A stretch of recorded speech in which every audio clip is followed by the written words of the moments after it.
And one of the things she said was a good coach should not do any thinking. And I'm like, what in the world are you talking about? She's like, because if you're thinking, that's this is my words of her comment, that's a percentage of your bandwidth as a coach that is not going to staying present and to stay active listening. And I was like, wow. Well, I am definitely not there yet because I do a lot of thinking while I'm coaching. And she's like, yeah, a great leader should not do any thinking. Welcome to the EQ Gangster podcast, where you will learn practical tools to grow your mental and emotional health and intelligence to be the best version of yourself, both at work and at home. It is real, raw, and transformational. The journey of emotional growth isn't easy, but it's worth it. I believe in you.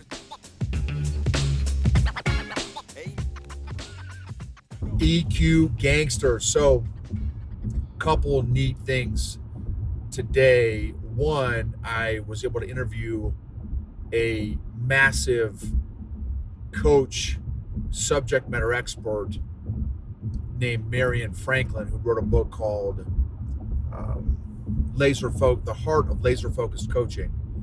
And excellent book.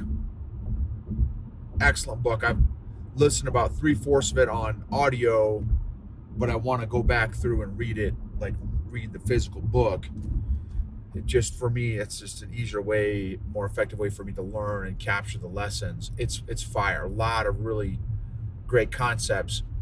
For those of you all that are familiar at all, well, if you're not familiar with the world of coaching, so there's 3 levels from an organization called ICF, the International Coaching Federation. One is called ACC, which is like Associate Certified Coach.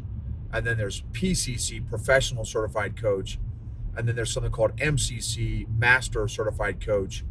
And, each one has different prerequisites and levels.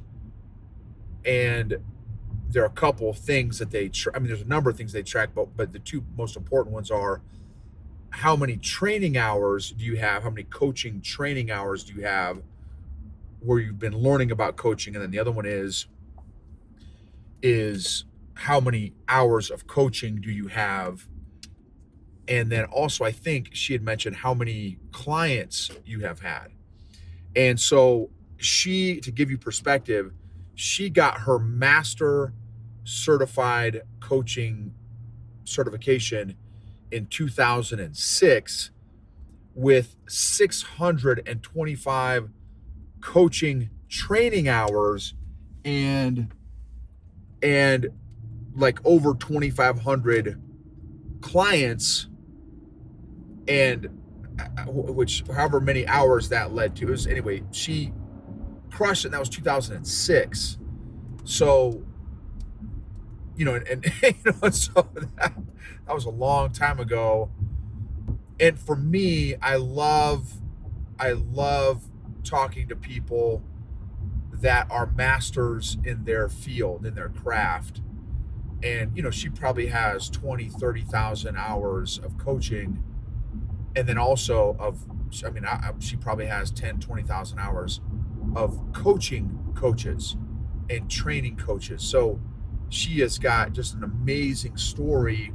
I'm going to share my other neat thing that I did today in another episode, which was talking to a special forces guy who was transitioning out of the military. And that'll be another episode. My conversation with Marion Franklin, which again, that episode will come out, hopefully sometime here in the near future, was awesome. Man, I love talking to people that have invested the blood, sweat, and tears into mastery.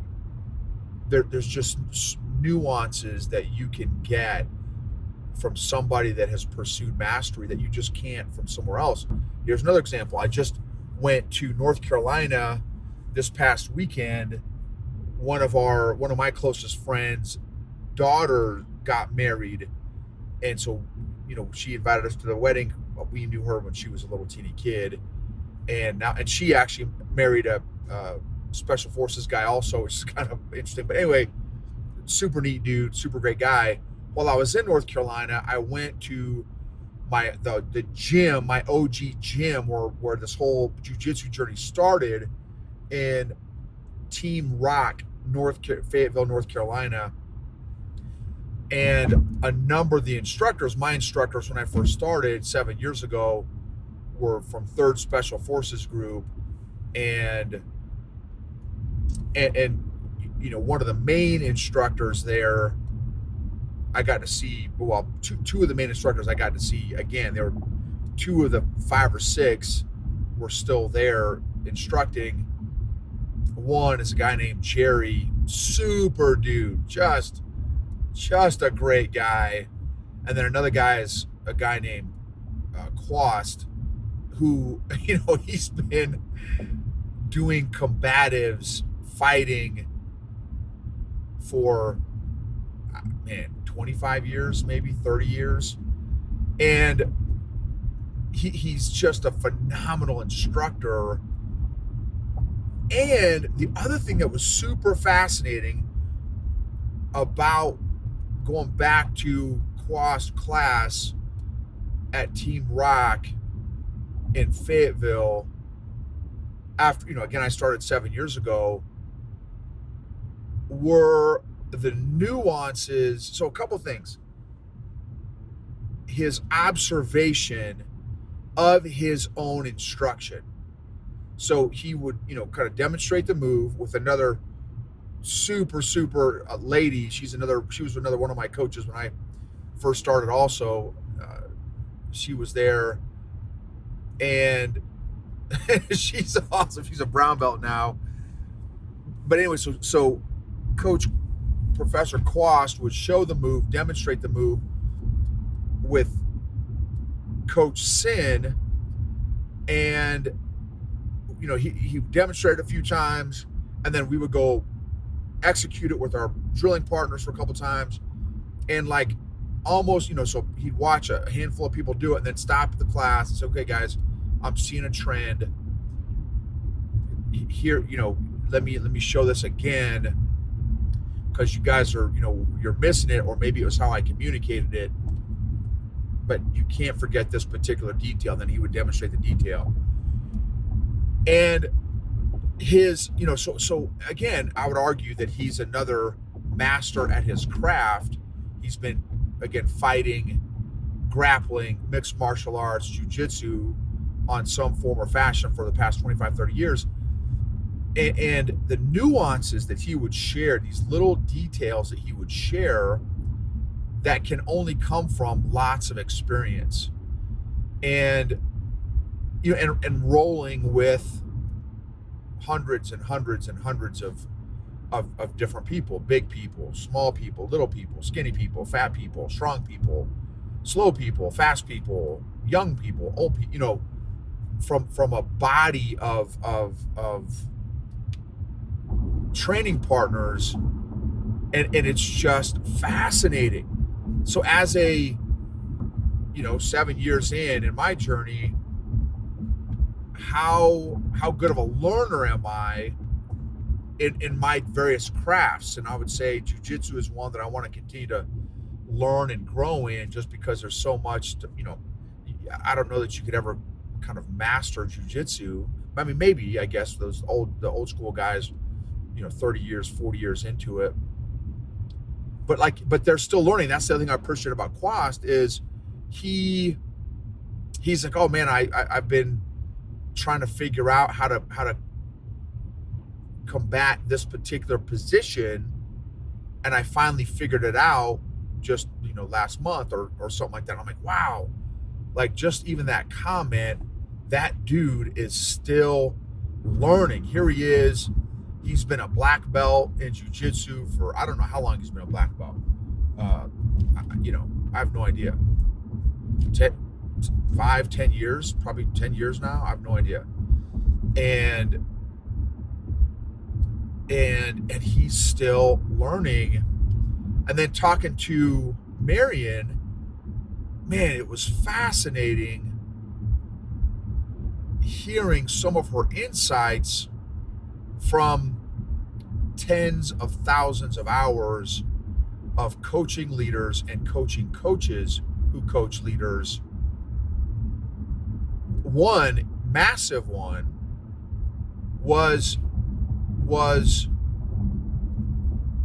I don't remember exactly how it came out, but one of the questions I asked her was, what environment should a leader and a coach create, and really what environment should the coach create to maximize opportunities that would lead to a leader's transformation? And so she said, well, what do you mean by that question? What do you mean by environment? And I kind of define the question, and so again, you can't take the coach out of the coach. She, when she asked that question, it was great. And one of the things she said was, a good coach should not do any thinking. And I'm like, what in the world are you talking about? She's like, because if you're thinking, that's this is my words of her comment, that's a percentage of your bandwidth as a coach that is not going to staying present and to stay active listening. And I was like, wow. Well, I am definitely not there yet, because I do a lot of thinking while I'm coaching. And she's like, yeah, a great leader should not do any thinking. You should stay 100% real time in the moment with your leader that you're coaching. So then, of course, my next thought is, okay, well, how do you develop mindfulness and self and social awareness? Which was another fascinating response I've never heard before. She said, join different groups, networking groups, 12-step groups, even if she's like, not to because you need it, but just for awareness. Like, learn, go in those different groups, those different social circles, and learn and grow and change. She's like, reading a book is fine, listening to a podcast is fine, but then go put those books and podcasts to work by joining groups, social groups. And I thought, man, that's a great idea. And she's like, okay, and then go with the intention to learn, not even necessarily to contribute, but to learn and grow and change yourself. And again, I just thought, man, that was fascinating. And then I asked her, what were some ways that you have grown your own self-awareness and social awareness, emotional intelligence and stuff? And so she shared it. She shared, what role she feels emotional intelligence plays in being an effective coach of leaders, which applies to leaders that want to be a more effective coach with their leaders that they're developing as well. And man, it was just, again, this episode again is just kind of the concept of pursuing mastery. So here's some thoughts, like what areas of life would you like to pursue mastery in? Oh, the other thing she said, because I asked her another one that was really interesting, was, what do you feel, or what are some of your favorite coaching tools? And she's like, I don't like tools. If there is a tool that I like to use, it is silence. Again, I'm like, oh man, it just shows what I feel like a novice, and I have over 10,000 hours of coaching leaders and over 7,000 hours of facilitating group discussion. And I'm like, wow, I'm feeling like a white belt right now. And she's like, yeah, dude, it's silence. Is like silence is such a powerful tool, but most leaders and most coaches suck at silence because they feel like they have to feel the space. So many questions, right? I have 100% been that guy where I've felt uncomfortable in silence and awkward in silence. And so now that challenges me is like, okay, well, why? Why have I felt awkward or uncomfortable in silence? What was it about me that made me feel uncomfortable and awkward in silence? How can I get better and improve in silence? And that was one. So what areas would you want to pursue mastery in? Yeah, life is short. Life is short. The older I get, the shorter life gets, literally, right? And the faster time goes. At least that's how it feels. So in my limited time left on earth, what are the areas in life that I want to pursue mastery in? That I want to invest that extra blood, sweat, and tears in pursuing mastery in, rather than kind of uh, shotgun shelling different areas of life. How can I really be intentional at focusing on a couple different areas and really pursuing mastery in a couple of those different areas? So what do you think? How would you answer that question? What are some areas in life that you would like to pursue mastery in? And what does that look like? What does pursuing mastery in that particular area, what does it look like? What are some steps you can take? What are one or two steps you can take? Who can you talk to? Who has already received or is further down that mastery pursuit in those areas that you want to pursue, that you can reach out to and connect with? You guys rock. Thank you for letting me be a part of this journey with you, alongside you, and vice versa. So incredibly thankful for you all. So many things to catch you up on, and I'm and yeah, I've been doing lots of traveling these past few weeks and a lot of lessons learned I'm excited to share with you all.